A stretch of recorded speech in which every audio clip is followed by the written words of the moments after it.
services, assistance, prevention, escape.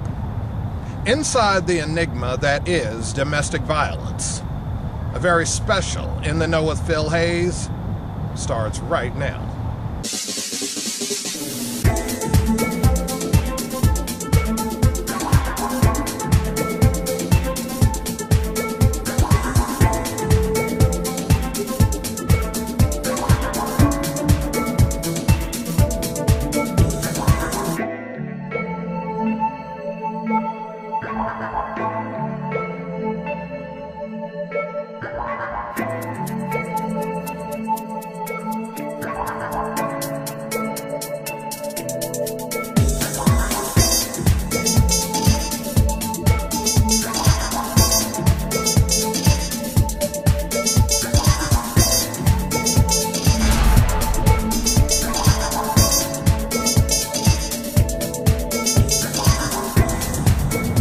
Proverbial elephant in the room, as they say, domestic violence.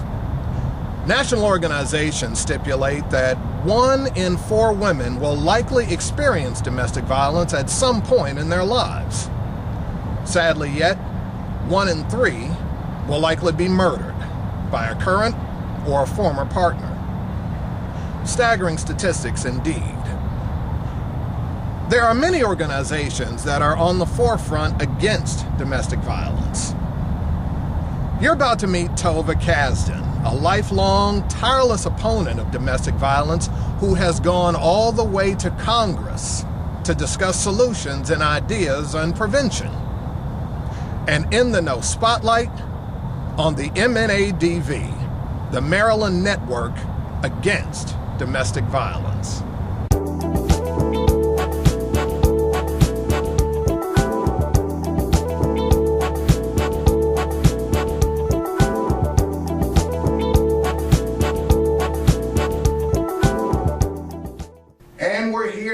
Tovah Kasdin. Get this. She wears a multitude of hats. She is the director of Elder Safe Center at the Charles E. Smith Life Community in Rockville, Maryland. That's here. You are the former prosecutor in Montgomery County, Maryland, specializing in domestic violence cases. You're involved with the Domestic Violence Consulting Group, and you are president of MNADV, which is Maryland Network Against Domestic Violence. You wear a lot of hats.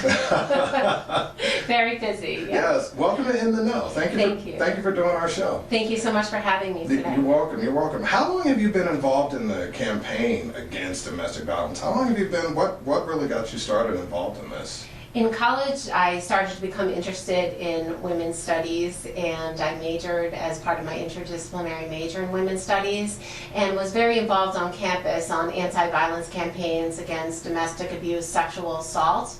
And this was an issue that just very much resonated with me. I saw many young women who were being abused and really needed help. So I was interested in it both from an academic standpoint as well as a well-needed campaign in our community. So from there I went to law school, and with the intended goal of becoming a prosecutor to prosecute domestic violence cases, which is something that I've done in my career. Now I mentioned earlier that I saw you on C-SPAN several years ago at a hearing on domestic violence. What are some of the more extreme cases, if I can ask, that you've seen or that you've litigated? Sure. Sadly, there's many different types of domestic abuse cases, and some fall within the continuum of what we call high lethality cases. Within the Maryland Network Against Domestic Abuse, there's a lethality assessment project, which is a best practice model for, in fact, determining when cases are going to rise that high lethality case. When I was a prosecutor, one of many cases did in fact reach the high lethality level, and one of the cases in which I was heavily involved in was State of Maryland versus David Triggs. In that case, this abuser, he was sentenced to over 20 years in jail. He's currently out, but it was the first case of consecutively sentencing a domestic abuse offender who violated a protection order, so it was a groundbreaking case in Maryland. But I know your familiarity is here with Maryland. Do they offer services to victims of abuse? Every state has a domestic abuse coalition. In some states, our state is called the Maryland Network Against Domestic Violence. In other states, it might be called a coalition. So each state has a domestic abuse coalition and or a sexual assault coalition. In some states, those are combined. In our state, they're separate. And those are really important ways in which victims can reach out for resources as well as professionals to get additional help on domestic abuse cases. Additionally, every county in Maryland has a domestic abuse program which provides a comprehensive domestic abuse shelter and other victim services. Okay. Tell us about MNADV. Tell us about the mission and the purpose of the Maryland Network Against Domestic Violence. Sure. I've been involved with the Maryland Network Against Domestic Violence for many years. For the past 2 years, I've served as its president.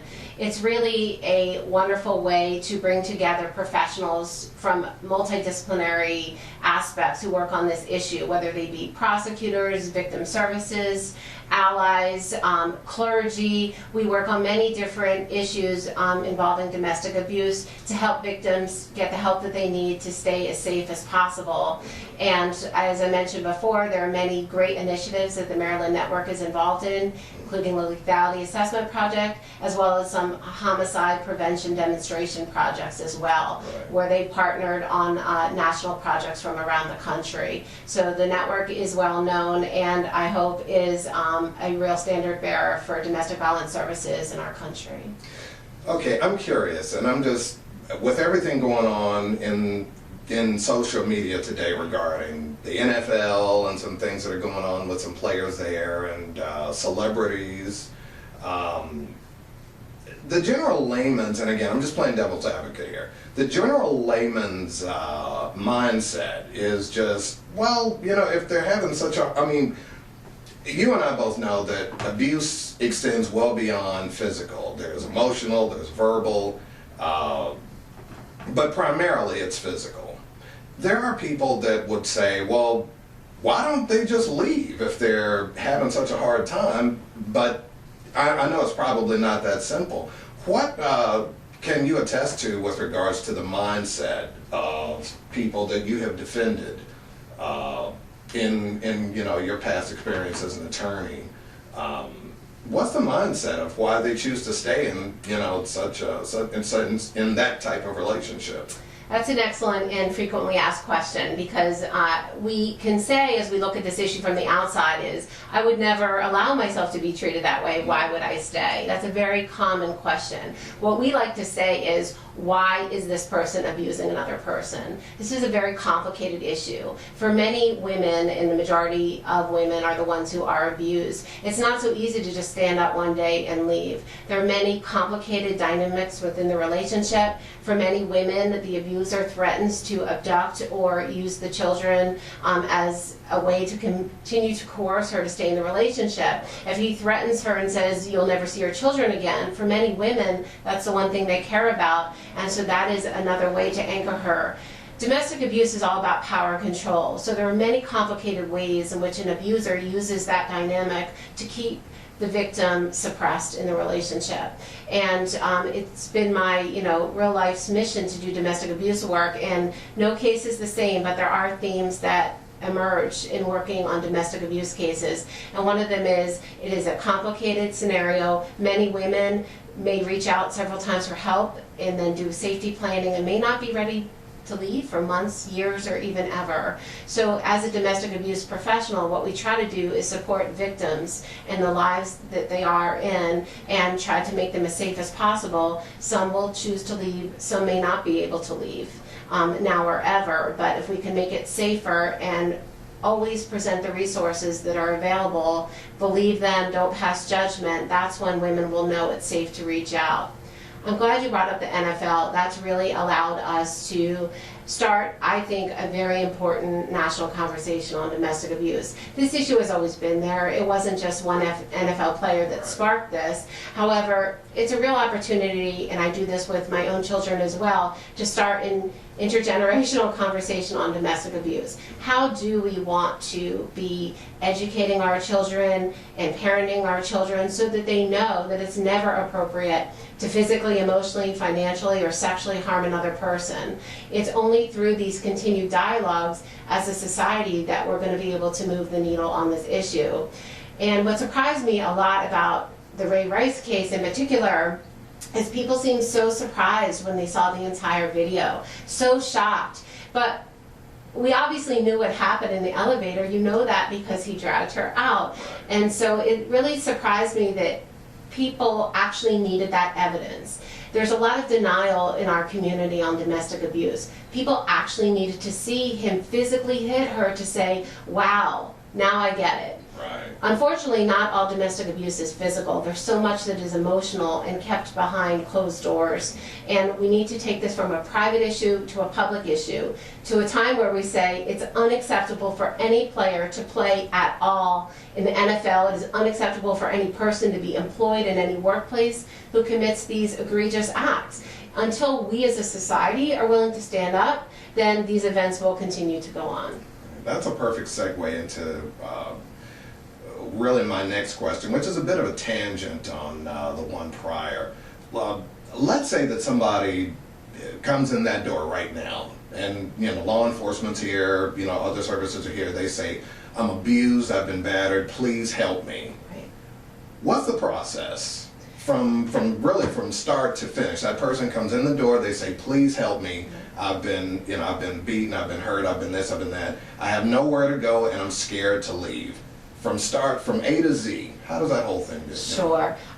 There are many different ways, and not every case moves through the civil and criminal justice systems in the same way. And for some folks, prosecution may not happen. So I can give you an example of a case. If someone comes in, like you said, and asks for help, here in Montgomery County, Maryland, we have what's called the Family Justice Center, which is a state-of-the-art model program where victims can receive holistic wraparound services without having to go from one building to the next throughout the county. So for example, in the example that you raised, if a victim wants help, she could apply for what's called a civil protective order. And that is an opportunity to go before a judge in the civil court and ask that the abuser stay away from her. It also can provide economic remedies so that she doesn't have to choose between, a life of abuse and not being able to afford to leave.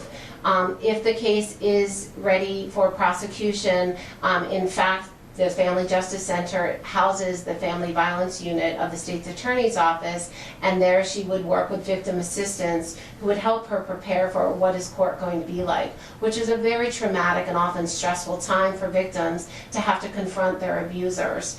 Because a lot of people don't realize this, that even with court protection, whether that be a civil protective order or court protection in the criminal setting, sometimes the violence actually escalates when a victim signals that she wants to leave.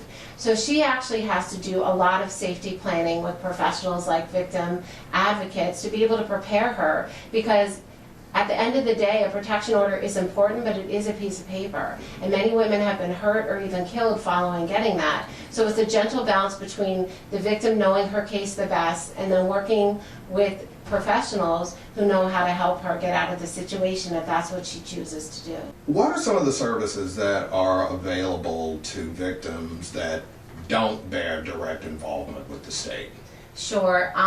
There's tremendous resources for domestic abuse victims around our country. The main place they can call for help is the National Domestic Violence Hotline. And that is a 24/7 number. Domestic violence professionals can help a victim from any state receive the assistance that she needs and link her to those services in her community. And as I mentioned before, within every state, there's a domestic abuse coalition, so a victim could call that number and receive more localized services as well. Mm-hmm.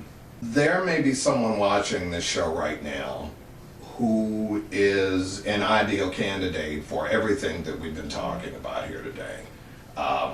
They're scared, they don't know how to move, they don't know what to do, paralyzed by their fear, which is understandable given the consequences that you just mentioned earlier. What would you tell that person? Right. Yeah. I would tell a victim who is being abused, first and foremost, you don't deserve this.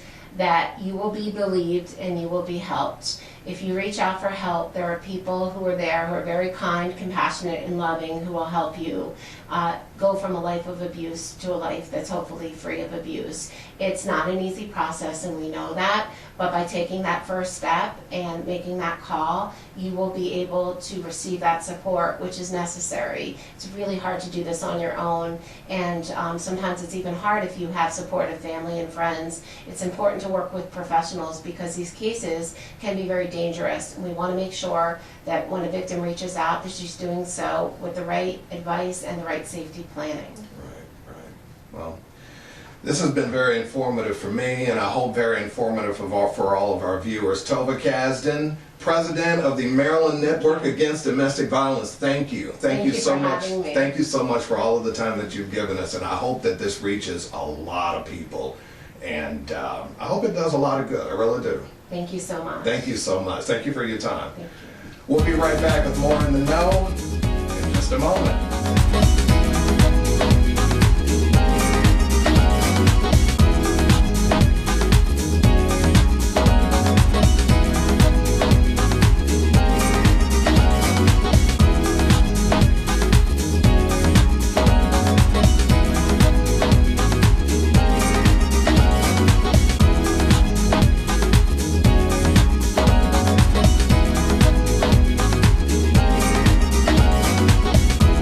Every year, over 3 million children will witness domestic violence in their homes, an unconscionable number that exposes impressionable youth to be doomed to repeat the same vicious cycle. It's not enough to use catchphrases, slogans, and adages to assuage away our own responsibility in helping to rid society of this kind of behavior. Substantive action must be taken. With Tovah Kasdin and the Maryland Network Against Domestic Violence, among others, helping to take those actions, we can look forward to a day, perhaps sooner than later, when domestic violence itself will be beaten. I'm Phil Hayes, and you're in the know. We'll see you next time.